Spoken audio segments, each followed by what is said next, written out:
warahmatullahi wabarakatuh. A'udzu billahi minasyaitonir rajim. Bismillahirrahmanirrahim. Alhamdulillah rabbil alamin wal 'aqibatu lil muttaqin wa la 'udwana illa 'alal zalimin. Asyhadu an la ilaha illallah wa anna Muhammadar abduhu wa rasuluh. Allahumma shalli wa sallim wa barik ala sayyidina wa habibina al-Mustafa Rasulillah sallallahu alaihi wasallam wa ala alihi wa ashabi ajma'in, amma ba'd. Terima kasih kepada tuan pengacara yang saya muliakan, tuan kuasa surau Al-Falah, tuan imam Saibul Fadilah, semua imam-imam, bilal-bilal, tuan-tuan dan puan-puan muslimin dan muslimat sekalian. Alhamdulillah, pada malam ini dah 5 hari kita berpuasa. Hari ini malam yang ke-6. Betul?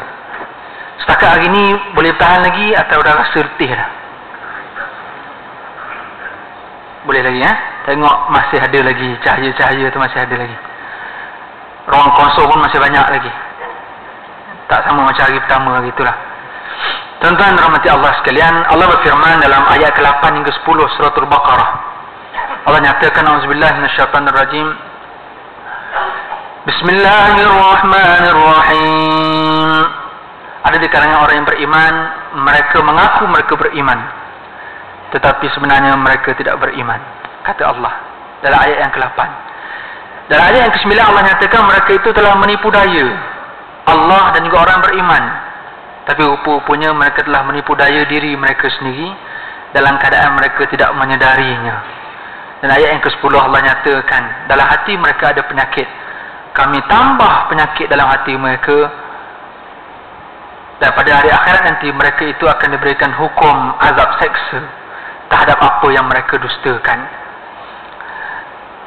Tuan-tuan muslimin dan muslimat rahmati Allah Subhanahu wa taala sekalian, bila mana Allah nyatakan kepada kita dalam ayat ini tentang ramai orang dia mengaku dia beriman dengan Ramadan, dia mengaku beriman dengan Allah, mengaku beriman dengan hari akhirat, mengaku beriman dengan Islam, dengan iman, tapi sebenarnya mereka tak beriman pun, kata Allah. Mereka kata saja mereka beriman, mereka kata saja mereka berpuasa, tapi sebenarnya mereka tak berpuasa pun. Mereka kata saja mereka semayang, tapi sebenarnya mereka tidak bersemayang pun.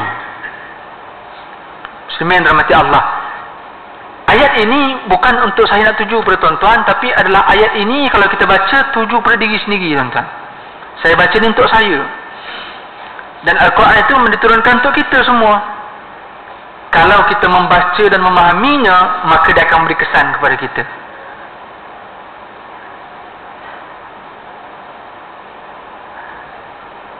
Muslimin rahmati Allah Subhanahu wa taala sekalian, ramai orang mengaku dia berpuasa, tapi sebenarnya kata Nabi sallallahu alaihi wasallam, kam min shaimin laysa lahu min siyamihi ila al-ju'i wal 'atash.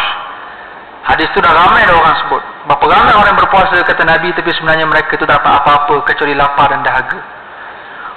Muslimin rahmati Allah, pada hari ini, pada malam ini, saya bawa tuan-tuan semua dan kita semua untuk pergi kepada satu dimensi. Apa tahap keimanan kita dengan Ramadan kita tahun ni? Apa tahap kita? Okey, yang pertama kita nak tengok tahap kita Ramadan kita mungkin dari satu perspektif yang dipanggil sebagai sahur. Yang sahur itu bagi orang yang beriman dengan sahur, dia akan beriman sahur itu adalah bangun untuk makan. Kerana bila sebut sahur adalah makan sahur. Benar-benar ya? Kita dibudayakan untuk bangun sahur supaya makan. Bangun sahur, makan, nanti esok lapar. Adakah orang yang tak bangun sahur dia lapar? Tak semestinya. Adakah orang yang bangun sahur, makan 2-3 pinggan, dia tak lapar esok? Wallahu a'lam. Malah pakar-pakar dietetik pun dah cerita, time sahur bukan waktu untuk makan banyak, time sahur bukan waktu untuk minum banyak. Sebab kalau minum banyak-banyak, orang dietetik sebut. Tuan-tuan boleh baca dalam Kevin Zahri. Kenal Kevin Zahri? Orang lelaki tak kenal, perempuan kenal. Kenal kan? Kalau saya sebut ustaz, badan pun tak elok. Ni Kevin Zahri ni orang yang memang pakar dietetik ni, pakar diet, yang kerjanya masuk gym je. Kita ni masuk gym banyak. Dia kata apa? Air kalau minum banyak-banyak waktu sahur, dia kata kita mudah untuk dehydration, kita mudah untuk kering air dalam badan. Sebab lepas subuh kita akan banyak kencing. Siapa yang minum air banyak pada waktu sahur, dia sebut, tak percaya tu tuan buat, lepas subuh tu akan kencing banyak, dan akhirnya sehari tuan-tuan akan rasa kering badan. Tapi kalau time sahur, minum sikit, makan sikit, kita boleh bertahan pada esok. Kerana orang yang beriman dengan sahur, dia bukan beriman untuk makan sahur. Ini tahap iman, ya? Muslimin sekalian, kerana orang yang bangun pada waktu sahur itu, sebenarnya waktu sahur di sebalik keimanan kita dengan makan sahur, kerana rangsangan kita untuk bangun sebab nak makan. Kenapa tidak alang-alang dah bangun, sebenarnya memperbanyakkan doa dan istighfar pada waktu sahur. Kerana di sebalik sahur itu adalah waktu yang doa kita tidak akan ditolak. Dan inilah yang Allah nyatakan dalam surah Ali Imran. Allah kata, alladzina yaquluna rabbana innana amanna faghfir lana dhunubana wa qina adzaban nar as-sabirina was-sadiqina wal-qanitina wal-munfiqin wal-mustaghfirina bil ashar. Allah cerita ni tentang perihal golongan orang yang beriman yang boleh masuk syurga. Mereka ni akan kata, alladzina yaqulu rabbana atina innana amanna, wahai Tuhan kami ni dah beriman. Kami beriman betul-betul. Kalau Ramadan kami buat betul-betul. Maka faghfir lana dzunubana, ya Allah ampunkan dosa kami, bebaskan kami daripada azab api neraka. Siapa orang-orang yang cakap macam ni? Allah kata mereka itu adalah as-sabirin, iaitu orang-orang yang sabar dengan menjunjung perintah Allah. Yang kedua, as-sadiqin, orang yang benar perkataan dan hatinya, dia cakap betul, hatinya pun mengaku apa yang dia kata. Wal-qanitin, orang yang taat dengan apa-apa perintah, apa-apa suruhan, dia taat betul-betul, dia akan buat tanpa excuse, tanpa banyak soal. Lagi siapa? Al-munfiqin, iaitu bila ada harta dia infak pula harta. Dan yang kelima Allah kata wal mustaghfirina bil ashar, iaitu orang yang banyak istighfar, yang banyak doa, yang banyak minta ampun bila pada waktu sahur. Al-ashar bermaksud hujung malam sebelum subuh. Dan hujung malam sebelum subuh itu adalah bukan waktu yang semata-mata untuk makan. Bagi yang beriman, dia akan mengaku, ya Allah aku dah beriman, aku dah bangun sahur, tapi lepas sahur dia tidur balik. Dia sembahyang subuh pukul 7. Dia beriman, dia sembahyang, tetapi Allah kata wa ma hum bimu'minin. Mereka itu mengaku beriman, tapi sebenarnya mereka belum lagi betul-betul beriman. Dan ini yang Allah nyatakan, yukhadi'una Allah walladzina amanu wa ma yakhda'una illa anfusahum wa ma yash'urun. Mereka menipu daya Allah dan orang-orang beriman. Bila jumpa ramai datang tarawih, orang nampak hebat dia beriman. Sedangkan pada Allah, Allah kenal dia. Sedangkan Allah kata dia telah menipu daya diri dia sendiri dalam keadaan dia tak sedar pun. Tuan-tuan, dia declare dengan orang dia puasa. Orang lain puasa, dia puasa, pergi bazar Ramadan sama-sama, buka puasa buffet sama-sama, tapi Allah kenal dia. Tuan-tuan merahmati Allah sekalian. So kita cek dalam diri kita, dah halang-halang kita bangun sahur, mengapa tidak kita berdoa dan memperbanyak istighfar? Dah halang-halang bangun. Kerana perbetulkan mindset ini, sahur bukan semata-mata untuk makan. Ini tahap iman kita dengan sahur. Muslimin rahmati Allah, kita bertarawih. Kan? Kita bertarawih. Muslimin sekalian, kita datang untuk solat tarawih. Berapa ramai orang yang nampak ciri berimannya kerana mendirikan solat tarawih. Tapi Allah kenal. Kita mungkin tak kenal. Sebab Allah dah kata yukhadi'una Allah walladzina amanu. Mereka ni seolah-olah nak tipu Allah, nak tipu orang beriman. Tapi Allah kenal dia. Sebab apa? Dia datang tarawih, tapi solat yang wajib dia lalai. Berapa ramai yang datang telah dapatkan solat isyak berjamaah di masjid kerana apa? Dengan alasan supaya senang parking dan seumpamanya, supaya dapat sembahyang tarawih. Tapi maghrib tadi dia sembahyang mungkin pukul berapa? 8 suku, 8.30 sembahyang maghrib dengan alasan mungkin nak kemas dapur dan seumpamanya. Main lepas makan, duduk melepak sembang kejap, abang makan sikit, betul-betul sembahyang pukul 8 suku. Berapa ramai orang sembahyang zuhur dekat-dekat asar. Berapa ramai orang yang balik kerja pukul 4.30, belum masuk asar lagi, singgah bazar Ramadan, sembahyang asar pukul berapa? 6.30. Tapi time tarawih dia antara orang yang awal datang. Sebab kalau datang awal senang nak parking. Tuan-tuan sekalian, kita nampak tapi kita tak tahu, tapi Allah lebih tahu. Maka tujuan kita pada malam ini bukan nak cek siapa-siapa. Semua orang tak tahu sekarang ni. Saya pun tak tuduh tuan-tuan. Saya cakap untuk saya. Cuma kebetulan saya bercakap dengan ada mic, jadi tuan-tuan dengar yang saya cakap pada saya ni. Saya bercakap dalam hati sebenarnya tuan-tuan. Muslimin rahmati Allah. So kita cek dalam diri kita, apa tahap iman kita dengan tarawih. Kalau kita mementingkan solat yang sunat itu dalam keadaan kita mengabaikan yang wajib, Allah menyatakan dalam surah Al-Ma'un, Ara'aita alladhi yukazzibu bid-din fadhalika alladhi yad'ul yatim wa la yahuddu ala ta'amil miskin fawailun lil musallin. Celakalah bagi orang yang semayang. Kita tengok apa nak celaka pula, semayang elok ni. Allah lebih kenal dia. Alladzina hum fi salatihim sahun. Dia semayang pun dalam keadaan lalai, dalam keadaan leka. Semayang pun sebab apa? Sebab orang pergi tekan, aku tak pergi. Pergi juga. Allah pak mentua pula datang, terpaksa pergi. Dia terpaksa buat. Alladzina hum yura'un. Dan kalau dia buat pun sebab nak tunjuk. Muslimin rahmati Allah Subhanahu wa taala sekalian.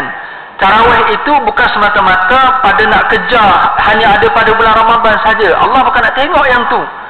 Allah nak tengok yang Nabi sebutkan dalam Al-Quran, berapa ramai orang yang bangun malam, kamin qa'imin laisa lahu min qiyamih. Berapa ramai orang yang bangun malam, mendirikan malam dan sembahyang tarawih, yang bangun malam mereka tak dapat apa-apa kecuali letih jaga malam je. Yang puasa letih puasa lapar dahaga, yang menjaga malam sekarang letih jaga malam sebab apa? Dia tarawih semata-mata kerana budaya. Tuan-tuan sekalian, so kita cek dalam diri kita, apakah di sebalik solat tarawih? Adakah 8 dan 20 rakaat itu sebenarnya yang Allah nak highlight semata-mata, ataupun ada benda lain di sebalik 8 dan 20 rakaat tu? Antaranya tuan-tuan, tarawih itu bila mana dianjurkan berjamaah, sudah pasti mesti ada sebab kenapa kita buat berjamaah. Maknanya dengan jamaah itu sebenarnya nak kuatkan kita. Kita takkan jadi kuat kalau kita tak kenal. Kita takkan mampu teamwork, kita takkan mampu untuk bersatu, takkan mampu nak bekerjasama kalau kenal pun tidak. Nak kenal macam mana, datang tarawih pun salam pun tak tengok mata. Tu yang salam lah. Tu belum cerita yang datang pergi blok kereta orang lain. Tu belum cerita pergi blok kereta depan rumah orang, orang nak keluar tak boleh. Yang tuan rumah pula berkira time orang tarawih dah dia nak keluar rumah. Ini bukan orang Taman Cepaka lah, ni kat Alaska sana ni. Orang Taman Cepaka, rumah depan-depan ni semua baik-baik semua. Tuan-tuan berahmati Allah, nak bina teamwork macam mana, nak bekerjasama macam mana, nak jemaah macam mana, kalau itu pun tak selesai. Berapa ramai yang datang solat tarawih dalam keadaan kita kenal orang-orang kita. Tapi berapa ramai yang datang di surau dia, di kawasan community dia, dalam keadaan dia datang, dia rasa terasing sebab dia tak kenal orang. Orang tengok dia, kita tengok dia. Apa hal tengok? Sebab apa? Sebab tak kenal. Tapi bayangkan tuan-tuan, tuan masuk pintu ada orang kenal, orang tepuk belakang. Lama tak nampak? Orang tepuk, man, tadi mana semua kenal, dia bersembang tu sebab kenal. Kita tak rasa terasing dekat surau Al-Falah ni sebab kita kenal. Bila dah kenal tuan-tuan, apa pun kita takkan stres. Berapa ramai orang datang sembahyang tarawih stres. Sedangkan tarawih itu adalah untuk berehat. Solat itu adalah untuk apa? Untuk berehat. Tuan-tuan kita tanya, kita sembahyang untuk apa? Untuk apa kita sembahyang? Sebab apa? Sebab Allah suruh. Pahala. Kalau tak buat dosa nanti kan? Selain solat tarawih lah, solat fardu, kenapa? Sebab Allah suruh. Kalau tak buat dosa. Selain itu, itulah jawapan kita biasa kan? Kenapa kita sembahyang fardu? Sebab Allah suruh, itu perintah. Kalau tak buat dosa neraka. Tapi kalau kita ada peluang untuk interview Nabi SAW, cuba kita tanya Nabi, apa jawapan Nabi? Ya Rasulullah, kenapa kamu salat ya Rasulullah? Nabi jawab apa? Syukur lagi. Sebab apa kamu salat ya Rasulullah? Sebab aku nak berehat.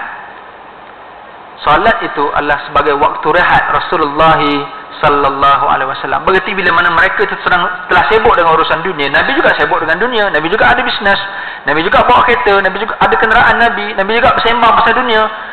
Tapi ada ketikanya bila dah letih pasal itu, nak berehat bila? Semayang. Sebab itu Nabi sallallahu alaihi wasallam bila mana time semayang, dia tak kata jom semayang memang, tak ada. Nabi akan beritahu, ya Bilal, arihna ya Bilal, wahai Bilal, rehatkan kami ya Bilal. Berarti bila Bilal azan, sudah tibanya waktu rehat. Rehat daripada urusan dunia hanya dengan Allah. Sayyidina Ali karramallahu wajhah, bila mana dia semayang, ada anak panah yang menembusi betisnya. Dan para sahabat bila tengok anak panah ada dekat kaki Sayyidina Ali, maka mereka pun cabut anak panah tu, berlubang kaki Nabi, kaki Sayyidina Ali. Lepas habis semayang, Sayyidina Ali pun bagi tahu dekat sahabat, tolong cabutkan anak panah dekat kaki aku. Ya Ali, kami dah cabut dah masa kau semayang tadi. Nak kata betapa berehatnya mereka sehingga tak sedar ketika semayang apa yang berlaku pada diri mereka. Tuan-tuan rahmati Allah, di sebalik solat tarawih itu adalah waktu rehat kita. Kita nak rehat macam mana kalau kita stres? Kita semayang, sebelah kita orang yang bergerak-gerak. Aku siku juga dia ni sekarang. Sebelah kita jenis sedawa pada rakaat pertama. Sedawa. Bau daging satu saf.